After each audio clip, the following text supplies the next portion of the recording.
Hello बच्चों। एक video upload हो चुका है जिसमें लगभग 40 से 50 क्वेश्चन का मैंने डिस्कशन किया था। क्वेश्चन को डिटेल में बताना पड़ रहा है इसलिए समय ज़्यादा लग जा रहा था।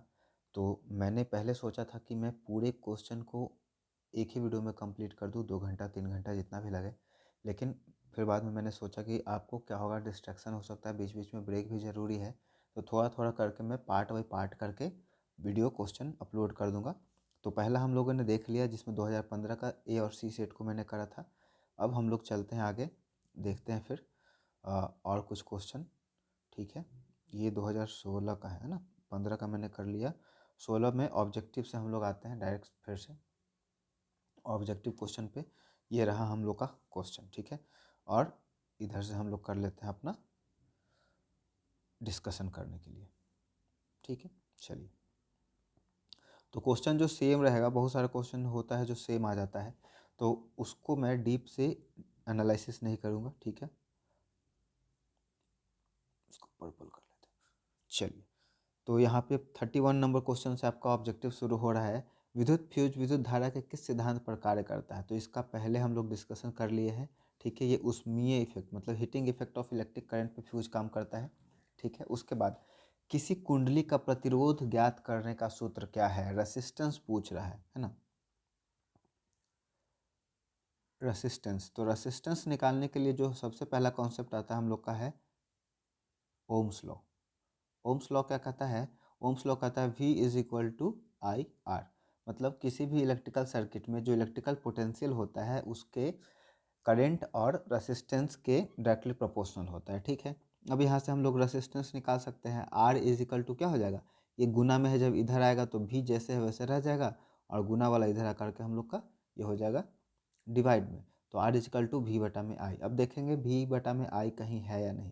तो यहाँ पे B नंबर ऑप्शन हम लोग को दिख रहा है कि V बटा में I है, तो हम लोग का आंसर यही हो जाएगा, ठीक है। बैटरी से किस प्रकार की धारा प्रवाहित होती है? तो यहाँ पर दो तरह का करंट फ्लो करता है। करंट का अगर बात करें तो एक होता है डायरेक्ट करंट और दूसरा होता है अल्टरनेट करंट, ठीक है।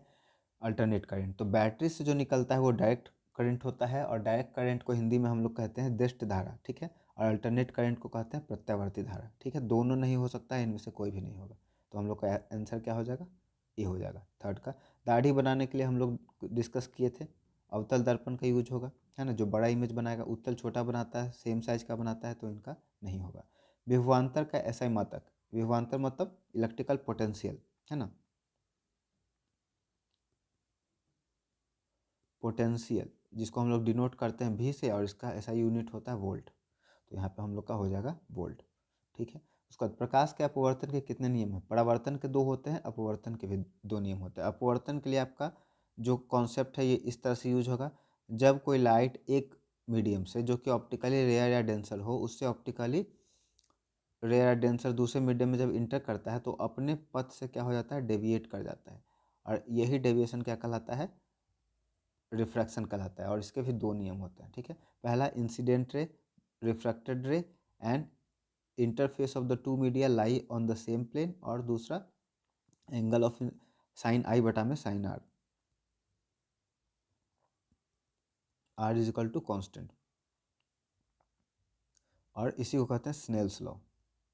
कभी कभी पूछ दिया जाता है कि व्हाट इज स्नेल्स लॉ। तो साइन आई बटा में sine r is equal to constant, यही क्या होता है, स्नेल्स लॉ होता है, ठीक है। मतलब से एंगल ऑफ इंसिडेंस और एंगल ऑफ रिफ्लेक्टेड का जो रेशियो होता है वो क्या होता है, कांस्टेंट होता है, इसी को हम लोग स्नेल्स लॉ कहते हैं। चलिए थर्ड आगे क्वेश्चन पे मूव करते हैं। 1 वोल्ट क्या कहलाता है? ठीक है, बहुत ही इंटरेस्टिंग टॉपिक है ये, हमेशा पूछा जाता है। 1 वोल्ट, 1 एम्पियर, 1 ओम, है ना। देखिए 1 वोल्ट, वोल्ट मतलब पोटेंशियल होता है ना। वोल्ट का किसका यूनिट है, पोटेंशियल का। तो V निकालने का फॉर्मूला क्या है, V is equal to I R, ठीक है। ये हो सकता है हम लोग का, ठीक है, V is equal to I R. या फिर V हम लोग क्या निकालते हैं ऐसे, वर्क बटा में चार्ज, ठीक है। तो इलेक्ट्रिकल पोटेंशियल हम लोग का इसी से निकलेगा, V is equal to I R, इससे निकलेगा हम लोग का रेसिस्टेंस, ये ओम्स लॉ से हो गया, और ये इससे हो गया।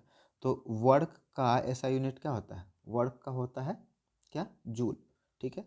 और जूल, इसको हम लोग लिख सकते हैं जूल, और चार्ज को लिख सकते हैं कूलम्ब, कूलम, ठीक है, जूल कूलम। तो इसको हम लोग क्या लिख सकते हैं, पोटेंशियल इज इक्वल टू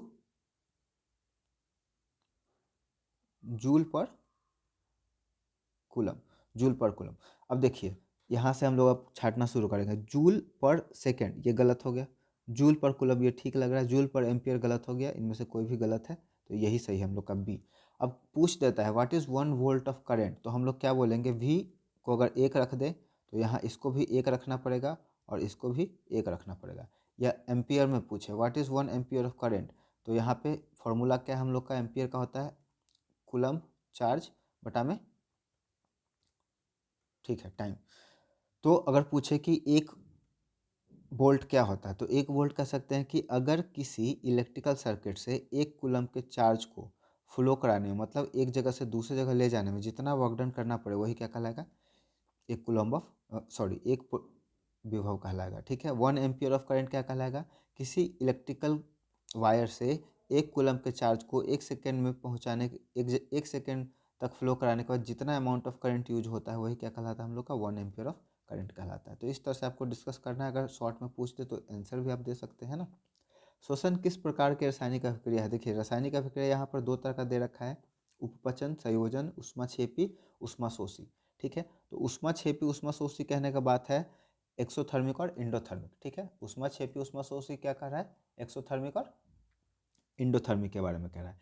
उपापचन और संयोजन, संयोजन मतलब कॉम्बिनेशन रिएक्शन, उपापचन मतलब इसका कोई आइडिया नहीं, मैं काफ़ी दिनों से पढ़ाया नहीं हूँ हिंदी बिहार बोर्ड के स्टूडेंट को, तो थोड़ा सा आइडिया नहीं। ये होता है हम लोग का कॉम्बिनेशन रिएक्शन। ऊष्माक्षेपी मतलब एक्सोथर्मिक, उष्मा अवशोषी मतलब इंडोथर्मिक, मतलब इसको एनर्जी देना पड़ेगा। तो खाना जब हम लोग खाते हैं, सांस लेते हैं, तो ऑक्सीजन रिएक्ट करके एनर्जी देता है, रिलीज करता है ना, तो ये ऊष्माक्षेपी हो जाएगा, सी हो जाएगा हम लोग का 8 नंबर का।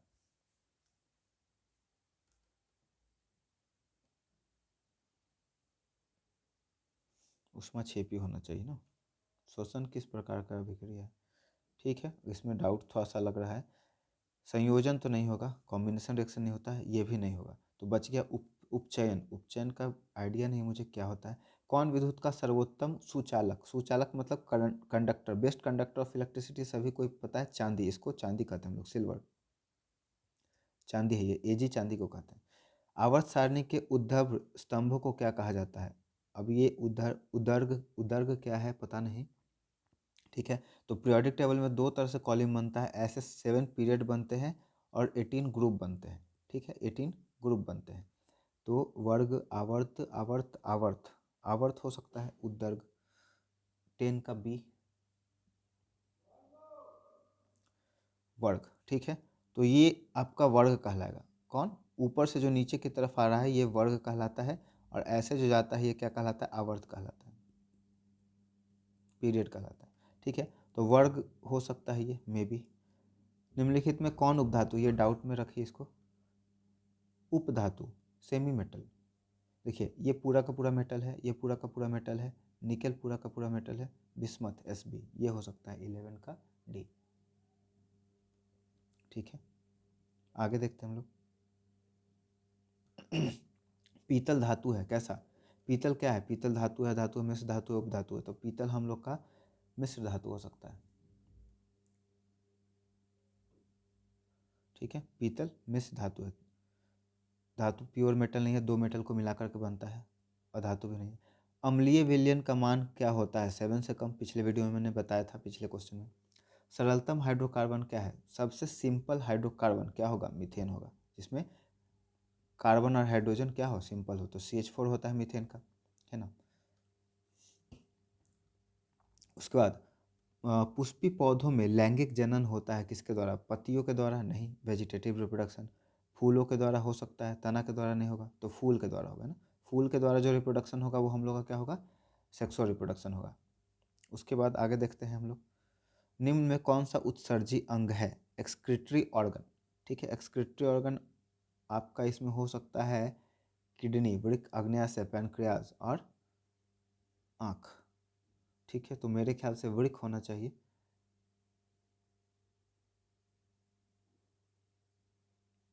ठीक है, सॉरी यहाँ पे आ गया हूँ 17 पे, वृक्क होना चाहिए। वृक्क मतलब नेफ्रॉन आपका हो गया, वृक्क कहते हैं किसको, नेफ्रॉन को। नेफ्रॉन किडनी का है, वो एक्सक्रीटरी सिस्टम का ऑर्गन है। शुक्राणु बनता है किस में, वृषण में, टेस्टिस में बनेगा, है ना। निम्न में से कौन प्राकृतिक संसाधन नहीं है, प्राकृतिक संसाधन जीवधारी, ये भी रिपीटेड क्वेश्चन है 15 का। इंसुलिन की कमी से क्या होता है, मधुमेह, ये भी रिपीटेड क्वेश्चन है, ये भी 15 का है। तो 2016 का ए सेक्शन हम लोगों ने कर लिया। अब आते हैं हम लोग बी सेक्शन में, देखते हैं कि कोई अच्छा ऑब्जेक्टिव इसमें मिक्स करके दिया है ना, भौतिक, रासायनिक, बायोलॉजी, ठीक है। ऑब्जेक्टिव भी क्या कर दिया है, अलग अलग कर दिया है, ठीक है, कोई दिक्कत नहीं है। देखते हैं हम लोग, प्रकाश के किस रंग का तरंग दैर्घ्य सबसे अधिक होता है, तरंग दैर्घ्य मतलब फ्रीक्वेंसी, ठीक है। वेवलेंथ होता तो तरंग दैर्घ्य मतलब फ्रीक्वेंसी होता है, बैगनी, हरा, लाल, ठीक है। तरंग दैर्घ्य का मतलब मेरे ख्याल से लगता है कि वेवलेंथ होता है।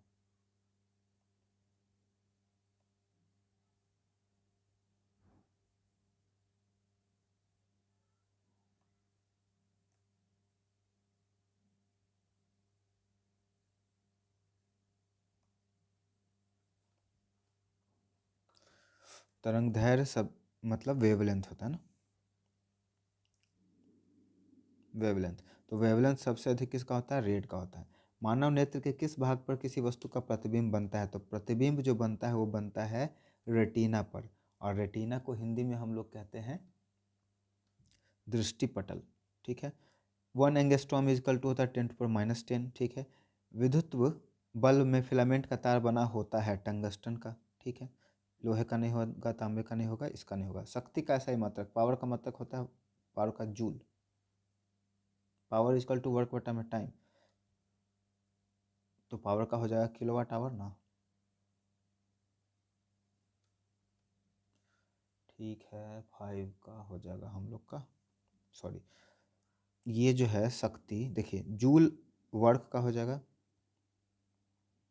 वर्क, किलोवाट आवर ये भी एनर्जी का हो जाएगा, ठीक है। वाट, किलोवाट एनर्जी का हो जाएगा। पावर का होता है एसआई यूनिट पूछा है ना, तो एसआई का बात करेंगे, ये तो वर्क का हो जाएगा, ठीक है। पावर का हो जाएगा, लेकिन ये कब कब होगा, जब बड़े क्वांटिटी के हम लोग बात करेंगे तब।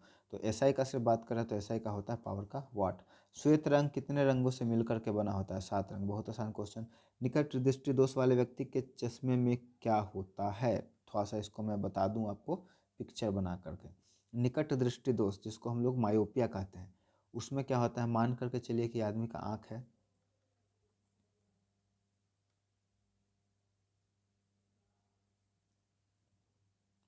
ये आदमी का आँख है, ठीक है। आँख का ये लेंस है, आँख में ये लेंस है। आँख में जनरली इमेज कहाँ बनता है, ये पूरा का पूरा मान करके चलिए कि रेटिना है ना, ये सरफेस क्या है, रेटिना है। तो इमेज कहाँ पे बनता है, रेटिना पे, इमेज बनता है रेटिना पे। कोई भी ऑब्जेक्ट सामने रखा हुआ उसका आया और आकर के उसका कहाँ पे बनता था, रेटिना पे बनता था, रेटिना पे पहले बन रहा था। लेकिन निकट दृष्टि दोष में क्या होता है, निकट दृष्टि दोष को हम लोग क्या कहते हैं, मायोपिया, ठीक है। आपको याद रखना है नाम से, जो सीबीएसई के बच्चे हैं वो भी ध्यान रखेंगे, जब आप हिंदी में याद रखोगे ना तो आपको भूल नहीं पाओगे, आसान हो जाएगा। मायोपिया मतलब निकट दृष्टि दोष, है ना।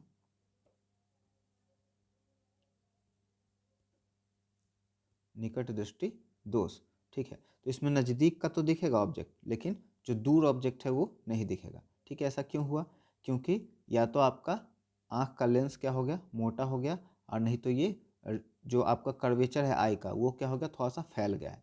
तो इसमें क्या होगा, हमको वैसा लेंस चाहिए जो क्या करे, रे ऑफ लाइट को दूर भेजे, है ना। तो आप देख सकते हैं यहाँ पे कौन सा लेंस है, ये हम लोग का है अवतल लेंस, ठीक है। तो यहाँ पे हम लोग का अवतल लेंस आंसर हो जाएगा, ठीक है। केमिस्ट्री फिजिक्स पूरा हो गया, केमिस्ट्री में चलते हैं। सफ़ेद फेरस सल्फेट क्रिस्टल का रंग होता है कैसा, ठीक है। तो केमिस्ट्री में सबसे पहले क्वेश्चन है फेरस सल्फेट क्रिस्टल का रंग कैसा होता है, तो ये ग्रीन होगा। ग्लूकोज का रासायनिक सूत्र C6H12O6, ठीक है। साधारण ताप, अब देखिए ग्लूकोज के जगह पे कहीं कहीं इसको चीनी भी कह देता है, जो कि पिछले क्वेश्चन में था, तो आपको कन्फ्यूज नहीं होना है।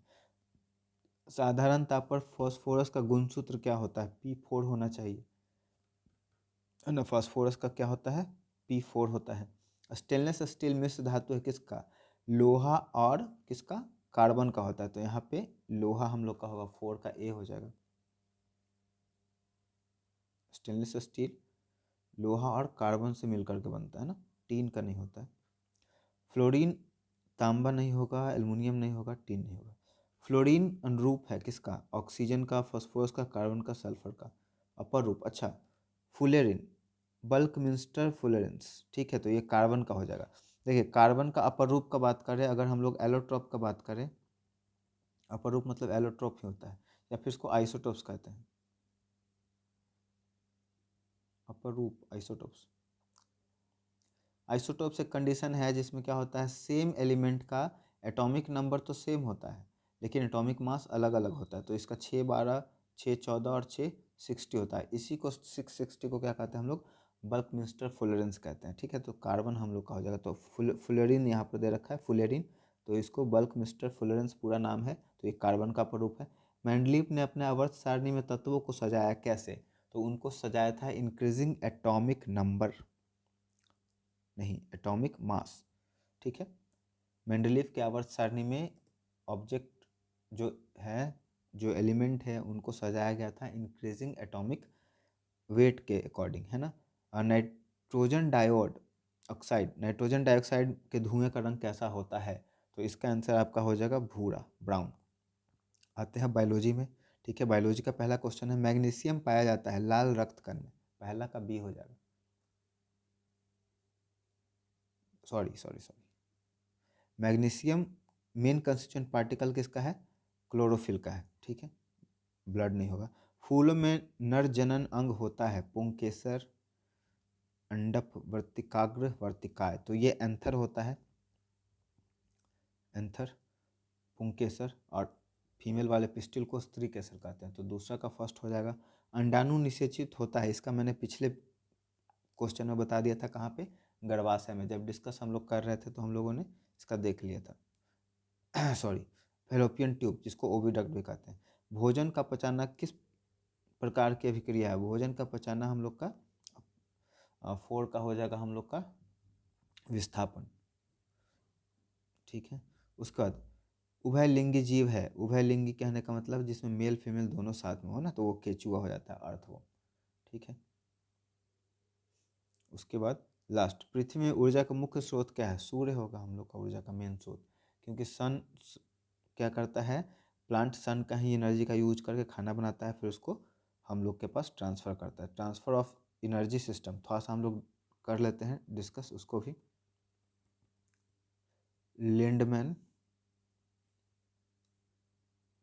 थियोरी ऑफ एनर्जी ट्रांसफ़र के बारे में बात कर लेते हैं, ठीक है।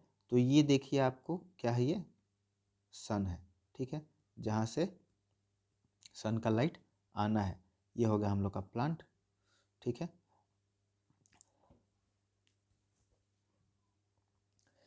तो सन जो है अपना एनर्जी का 100% क्या किया है, भेजा है धरती पर, ठीक है। इसको ध्यान से समझिएगा, काफ़ी इंपॉर्टेंट थ्योरी है लिंडमैन का, थ्योरी ऑफ एनर्जी ट्रांसफ़र। तो सन से धरती पर एनर्जी आया कितना, 100%, ठीक है। प्लांट को सन का कितना परसेंट एनर्जी मिला, 1%। सन जितना एनर्जी भेजता है 100%, उसका मात्र 1% प्लांट को रिसीव होता है, ठीक है। ये पहला क्वेश्चन आपका कॉम्पिटिटिव क्वेश्चन के लिए हो गया कि सन से प्लांट का कितना परसेंट यूज कर, प्लांट सन का कितना एनर्जी का कितना परसेंट यूज करता है, तो मात्र 1% वो यूज करता है। अब उस 1% से प्लांट फोटोसिंथेसिस करेगा, अपना खाना बनाएगा। इसके बाद यहाँ पे आ जाएगा हर्बीवोरस, कार्निवोरस और ओमनीवोरस, ठीक है। इस तरह से बताता हूँ मैं। तो प्लांट 1% जो सन से एनर्जी ले रहा है उसका यूज किया, 100% प्लांट यूज किया, ठीक है। मान करके चलिए, देखिए जैसे मान लीजिए कि आपके घर में 5 kg चीनी है, ठीक है, और आपको चाय में चाहिए चम्मच, 2 चम्मच चीनी चाहिए। तो घर में जितना चीनी है वो क्या, चीनी कितना कहलाएगा, 100%। आपको कितना चाहिए, 2 चम्मच, तो वो हो गया 1%। आपको जितना चाहिए वही आपका परसेंटेज हुआ, और वो 2 चम्मच चीनी आपके चाय के लिए क्या हो गया, 100% हो गया। ध्यान से समझिएगा, वो 2 चम्मच चीनी आपके लिए क्या हो गया, 100% हो गया, ठीक है। चलिए, अब उस 100% का यूज करके प्लांट जो है 90% एनर्जी का यूज कर लेगा अपने ग्रोथ में, डेवलपमेंट में, रिपेयरिंग में, ये सब में, और मात्र 10% एनर्जी बचेगा जो आगे की तरफ ट्रांसफ़र हो जाएगा। ठीक है, तो प्लांट जो सन के 1% का यूज करके खाना बनाया था उसमें से 90% वो खुद के लिए यूज कर लिया, और जो बचा हुआ था 10% वो कहाँ चला गया, हर्बीवोरस जो प्लांट के ऊपर डिपेंड रहने वाले ऑर्गेनिज्म है उसके पास उसका 10% पहुँच गया। अब ये 10% इसके लिए क्या का काम करेगा, 100%। ये भी अब उसको क्या करेगा, डाइजेस्ट करेगा, डाइजेस्ट करके 90% खुद यूज करेगा और 10% आगे ट्रांसफ़र करेगा। तो Lindeman theory of energy transfer को हम लोग 10% एनर्जी थ्योरी भी कहते हैं, है ना। तो इसमें दो बात है, सबसे पहले सन के पास जितना एनर्जी है वो धरती पर आता है, उसमें से मात्र 1% एनर्जी प्लांट यूज़ करता है, और उस एनर्जी का जितना भी यूज करने के बाद जो खाना वगैरह बनाता है उसको पचाने में, खाना बनाने में यूज कर लेता है 90% का बॉडी का ग्रोथ और डेवलपमेंट में। ठीक है, जो बचा हुआ 10% होता है वो क्या होता है, नेक्स्ट आगे फॉल पास करता है। ठीक है, इसी तरह से क्या होता है, पास करते जाता है। तो इस तरह से हम लोग कह सकते हैं कि हर्बीवोरस मोड ऑफ न्यूट्रिशन क्या है, सबसे बढ़िया है, क्योंकि इसमें कम खाना खा करके आपको क्या होगा, ज़्यादा एनर्जी मिलेगा, है ना। जैसे जैसे आप ऊपर जाते जाएंगे आपको एनर्जी के कम क्वांटिटी के लिए ज़्यादा आपको फूड कंज्यूम करना पड़ेगा। ज़्यादा आप फूड कंज्यूम करेंगे, बॉडी को ज़्यादा वर्क करना पड़ेगा, बॉडी आपका जल्दी थकेगा, सेल टिश्यू वगैरह ज़्यादा डैमेज होगा, है ना। तो लोग सोचते हैं कि मांस खाएंगे, मछली खाएंगे, अंडा खाएंगे तो बॉडी में उनका ज़्यादा वेट जल्दी गेन होगा, हेल्दी रहेंगे, तो उनका बस क्या है, एक गलतफहमी है। आप जितना ज़्यादा हेल्दी शाकाहारी खाना खा के रह सकते हैं उतना आप मांसाहारी खाना खा के हेल्दी नहीं रह पाएंगे। तो छोटा सा वीडियो था, आगे फिर से थोड़ी देर में मैं 2017 का जो ऑब्जेक्टिव है उसको डिस्कस करूँगा, फिर हम लोग धीरे धीरे करके ऐसे ही बढ़ते जाएंगे, हर एक साल का क्वेश्चन हम लोग डिस्कस करते जाएंगे। वीडियो पसंद आया हो तो वीडियो को लाइक करिए, चैनल को ज़रूर सब्सक्राइब कर दें और बेल आइकॉन को प्रेस कर दें। दोस्तों और परिवार के सदस्यों के बीच में वीडियो को ज़रूर भेज दें ताकि उनको भी ज़्यादा से ज़्यादा हेल्प हो सके। वीडियो को और हमारे चैनल को सपोर्ट करने के लिए बहुत बहुत धन्यवाद।